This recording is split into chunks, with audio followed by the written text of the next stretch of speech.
Stop scrolling for a second. I just want to bring you into this present moment and challenge your attention span to hear this story because it could change your day.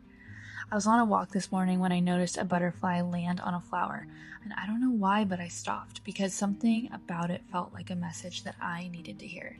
That butterfly, the one that looks so effortless, so free, it wasn't always a butterfly. It used to be a caterpillar. Earthbound, slow, built for an entirely different kind of life. And somewhere between what it was and what it was always meant to become, it had to go through something that looked, from the outside, like it was dying. It was sealed in darkness, it surrendered everything it knew, and it waited. Not because it understood what was happening, but because that's the process that was required.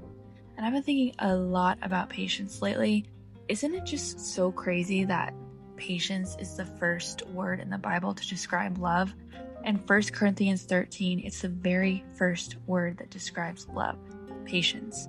Not kindness, not gentleness, not faithfulness, patience. And when you actually go back to the original Greek, it's the word microthumia, macros meaning long, and thymos meaning fire, temper, passion.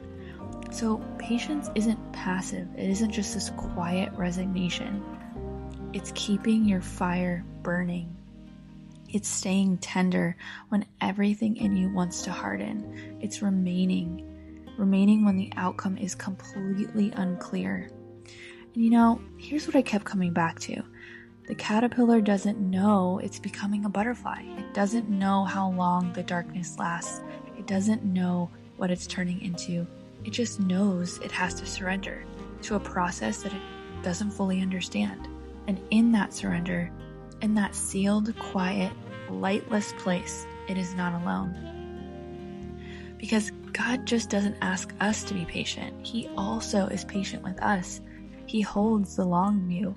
When we can only see the season that we're stuck in, His love, that microthumia love, that long-tempered, slow-burning, never retaliating love doesn't leave you in the waiting. It becomes your resting place. And I know that it's not the end of my story yet, and I don't know what tomorrow holds, but I have found the one who gives me rest and a true peace that surpasses all understanding. He holds to be true every single time when no one else does, when nothing else does. And the season that feels like an ending might just be the exact thing that gives you wings. And that's exactly the whole heart behind something special I created called the 72 Post Club.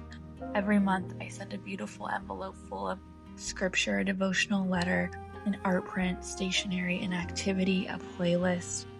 And I send it right to your mailbox, not for something more to consume, but as a reminder to slow down and to meet you right in the middle of your waiting season, to remind you that you're not forgotten, that His faithfulness is being built in you, even in seasons that you cannot feel.